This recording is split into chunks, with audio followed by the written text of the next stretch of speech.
सम्राट अशोक ने जब कलिंग पर विजय प्राप्त किया तो उसके बाद करीब 1.5 लाख लोगों को उन्होंने देखा कि मैदान में वो लोग अस्त व्यस्त पड़े हुए हैं, किसी के नाक से, किसी के मुंह से, किसी के हृदय से, किसी के पेट से, किसी के पांव से खून बह रहा है। इतना भारी 1.5 लाख लोगों का रक्तपात देख करके उनका हृदय द्रवित हो जाता है और वो कई धर्मों के, कई संप्रदायों के गुरुओं से मिलते हैं, बातचीत करने की कोशिश करते हैं, विचलन जो उनके हृदय में थी उसको समाप्त करने की कोशिश करते हैं, लेकिन अंत में नेग्रोथ नाम के एक बौद्ध भिक्षु मिलते हैं जो उनके मन को शांत करते हैं और अंत में वो उपगुप्त भिक्षु उपगुप्त के दिशा निर्देश में दीक्षा लेते हैं एवं बौद्ध धर्म को स्वीकार करते हैं। उसके बाद का जीवन उन्होंने वहां से आज ही के दिन तय किया कि आज के बाद मैं इस देश का, मैं इस साम्राज्य का बिना अस्त्र शस्त्र के शासन और संचालन करूंगा। हमें यह सोचने की जरूरत है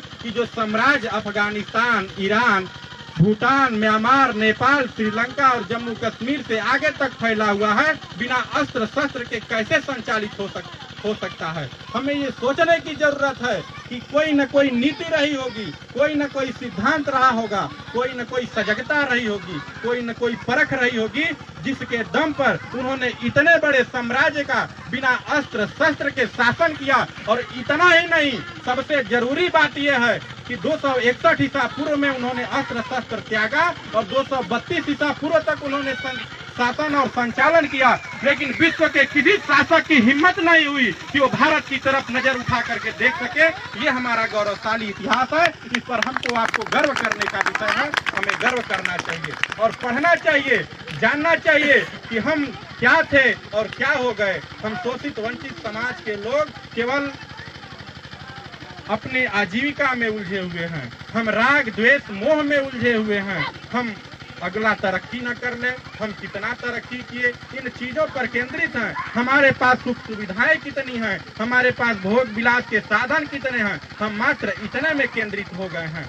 हमें आगे बढ़ना है, हमें समाज का, हमें देश का, हमें पूरे विश्व का नेतृत्व करना है। ये जिम्मेदारी हमारे ऊपर है, क्योंकि हम चक्रवर्ती सम्राट, विश्व विजेता सम्राट अशोक के आदर्शों का पालन करते हैं। यदि आदर्शों का पालन करते हैं तो उसे जीवन में उतारना भी होगा। साथियों, एक बात और मैं बता देना चाहता हूं कि मैंने अपनी भूमिका के दौरान एक बात कहा था कि 100 महापुरुषों में प्रथम स्थान रखने वाले तथागत गौतम बुद्ध जी। एक बात यहाँ उल्लेखनीय है कि संयुक्त राष्ट्र संघ में जब 100 महान पुरुषों की सूची बनाई जा रही थी तो उस सूची में पहले स्थान पर तथागत गौतम बुद्ध थे और दूसरे ही स्थान पर चक्रवर्ती सम्राट अशोक थे। इस बात पर हमको गर्व करने की जरूरत है। पहले नंबर पर चक्रवर्ती सम्राट अशोक का नाम आ रहा था उस बैठक में, लेकिन क्योंकि इतना ज्यादा रक्तपात हुआ था, इतनी ज्यादा हिंसा हुई थी, इस वजह से इनको दूसरे स्थान पर रखा गया और महामानव तथागत गौतम बुद्ध, अहिंसा के पुजारी, अहिंसा के प्रवर्तक महामानव तथागत गौतम बुद्ध जी को पहला स्थान दिया गया।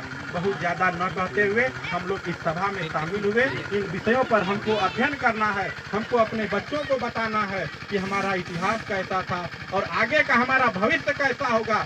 आज हम कहाँ उलझे हुए हैं, आज हमारा ध्यान किन चीजों पर है और आज भी हम देश का शासन संचालन कर सकते हैं, उन चीजों पर हमारी सोच होनी चाहिए। हमें भी समझने की जरूरत है और अपने बच्चों को भी समझाने की जरूरत है। इतना ही नहीं, जो 50% की महिला आबादी है, उस आबादी को भी इस चीज को सोचने की जरूरत है, क्योंकि चक्रवर्ती सम्राट अशोक जी ने जब अपने धम्म विजय की घोषणा की तो उन्होंने अपने पुत्र महेंद्र और संघमित्रा दोनों को विदेश भेजा बौद्ध धर्म के प्रचार के लिए। कहते हैं कि पुराने जमाने में बहुत रूढ़िवादिता थी, महिलाओं को छूट नहीं थी, तो कैसे वो सम्राट रहे होंगे, कैसे वो पिता रहे होंगे जिन्होंने अपनी पुत्री का मुंडन करवा दिया, अपने पुत्री को श्रामनेरी बना दिया, अपने पुत्री को बौद्ध भिक्षु बना दिया और उसके बाद विदेश भेज दिया कि जाओ तुम तथागत गौतम बुद्ध का प्रचार प्रसार करो।